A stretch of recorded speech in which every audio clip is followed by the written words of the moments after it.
Hey lady, welcome back to Safe Mommy, Safe Baby. So today I want you to take a surface look at your life and think to yourself, what is one behavior that you have that feels compulsive that you're not proud of, but you can't really get a grip of it and you don't exactly know how to stop it even though you really want to. Mine was time. I had a horrendous relationship with time. My relationship with time was nasty. It was foul. It was actually disgusting. I've missed birthday entrances. I've missed funeral prayers. I've missed countless flights. So much so that I would miss a flight in a country that I'm in, and then the next flight where I have to go to isn't leaving out until 2, 3 days. So then I have to book a hotel. I have to push my meetings over that I have in the second leg of my country. So I've missed the first leg. I make the first leg of my flight, but then I'll miss the second leg of my flight, and then I'm stranded in a country that was just my layover country, and then I'm stranded in the country for 2, 3 days, and then I have to fly to the country to my real destination, which by then I've missed my meetings, I've missed certain things that I have to push over, or sometimes I've had to miss opportunities. So my relationship with time was disgusting. So much so that my niece was getting married. I almost missed her entrance because she was my niece. I was able to call her, tell her maid of honor to stall her and her husband so that I can get seated quickly, and then they may do their entrance. Same thing happened, similar with another niece's bridal shower. We were doing a surprise bridal shower. I called her to make sure that she was behind me. So I kind of tracked her ETA to make sure that I got there 2 minutes ahead of her so that we could surprise her when I'm in there huffing and puffing because I done ran to get up in the spot, right? So my relationship with time was horrendous. Those who know me well, they know that I'm ready until it's time to be ready. So when it is time to, I'm ready. And then all of a sudden when it's time to leave the door, I can't find my lip gloss. I can't find my lip liner. I can't find my pocketbook. Something is missing on my shoe.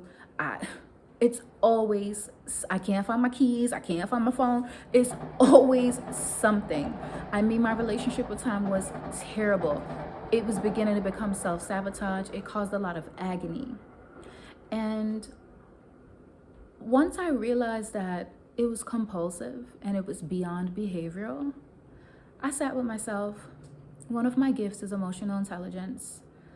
And I said, okay, this is beyond behavioral. It's so bad that I was a teacher years ago.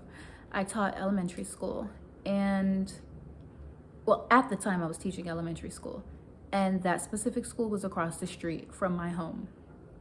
I was late to work every day. Every doggone day I was late to work. 8:02, 8:01, 8:03, 8:06, even 8:07. My kids already knew what was up. Like, they go into class, keep the lights out so they don't make it hot, so admin wouldn't pass by and knew that I was late, and I'd clock in, and I was on the third floor, and I'd just shuffle up the steps, and my kids already knew. When I should be there unpacked way before my children are unpacking. My kids are unpacking, I'm unpacking at the same time. I was late every day. And to be frank, I was probably late coming from lunch too. So I knew I had a problem. It didn't matter how far I worked from home. It didn't matter how close I worked from home. I worked across the street from my home, and I was late to work every single day. I don't recall a day that I was early. And I think I worked at that school for 3 years. So I say all that to say how disgusting my relationship with time was. And I knew it was a problem. I just didn't know how to stop it. It was compulsive. It was straight sabotage. It was compulsive. In order to get me somewhere early, you had to lie to me and tell me that the event was 2 hours before it was. And those who did that, I loved them for it. Because even though I got there earlier than I wanted to, and I was kind of pissed off in the beginning, like, girl, I could have been at home doing something else or getting myself together or sleeping a little longer, I thanked them for it because I knew that they knew me well enough to know that you don't put people you love in situations to disappoint you. So they made sure that I was there on time, and I appreciated them for it. I say all that to say that once I realized that this was beyond behavioral, I understood that it was emotional. People put so much emphasis on mindset, mindset, mindset. I remember I was complaining to one of my girlfriends, and I was like, girl, like, I really have a terrible relationship with time. Like, I don't know why I don't respect time. And she's like, well, you gotta just do it, just do it. And I'm like, yeah, everybody love to throw the Nike logo out, just do it. It sounds good in theory, but when you just do something without understanding why you're doing it, it's empty. And yes, it'll fix the behavior here and there, but it won't really correct it because it's not addressing the root of it.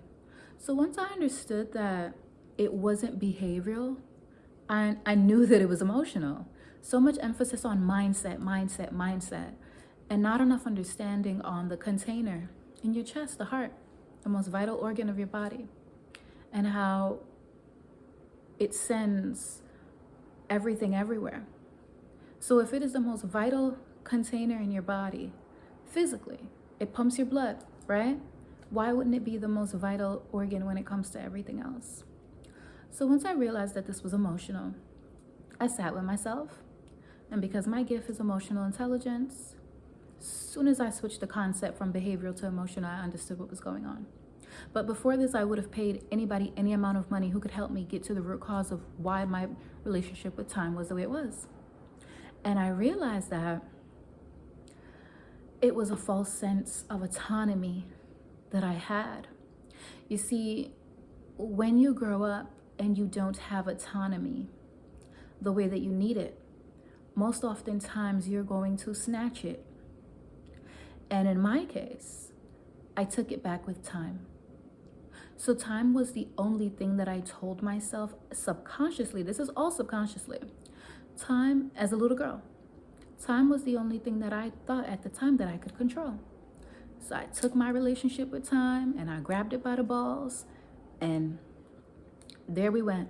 A horrible toxic relationship with time I had throughout all those years. Just a disgusting relationship with time. But this is all subconscious. So I say all that to say, as I got older and I realized the agony, the confusion, the hurt, the money, the relationships, the credibility that I was losing. Imagine having a meeting in another country and then you can't make the meeting because you missed your second leg of the flight, and then you can't get a flight out of the country that you're in for another 2-3 days.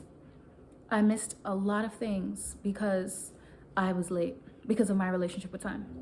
Because I'm like, oh, I can make my not knowing that the airport that I'm flying out of isn't an airport that I'm used to. And who told me that my gate would be in the beginning of the airport? Long and behold, lucky old me, my gate is at the end of the doggone airport.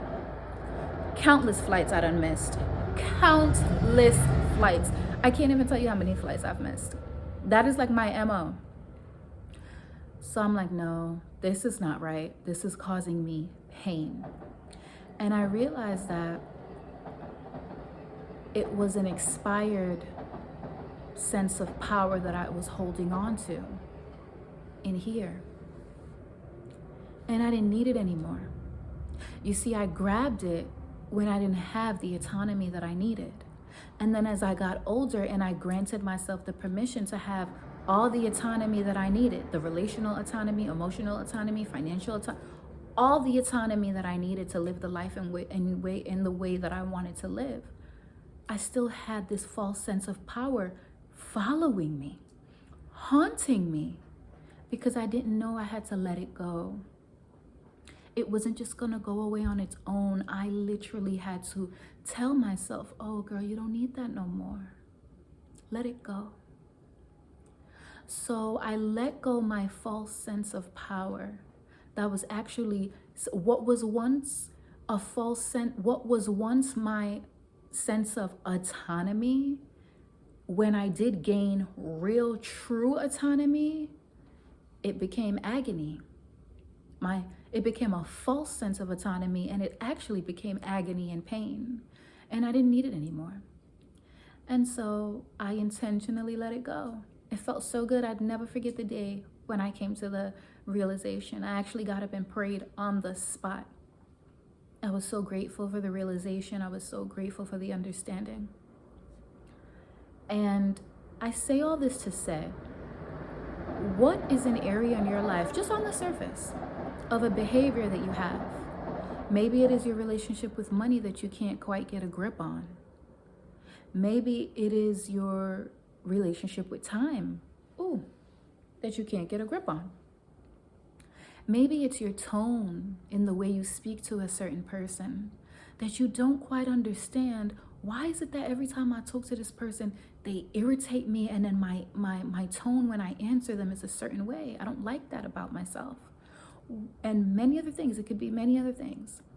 But I want you to recognize in your life something that seems compulsive to you, that you can't quite get a grip on, but that you're not actually proud of.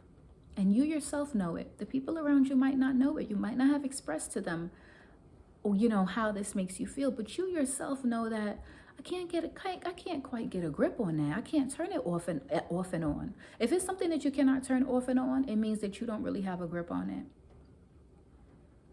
What is something in your life that you don't really have a grip on? Just on the surface. Your day to day. Look at your day to day. What is something that you have that you do that you're not really proud of, that you can't get a grip on? And think to yourself, could it be an expired sense of power that you're still walking around with, that you no longer need, it no longer serves you? And if it doesn't serve you, let it go intentionally. Don't just do it. Don't just do it like the Nike logo. That's not going to cut it. You have to understand where it's coming from, understand where it birthed itself from, and then get rid of it because you don't need it no more.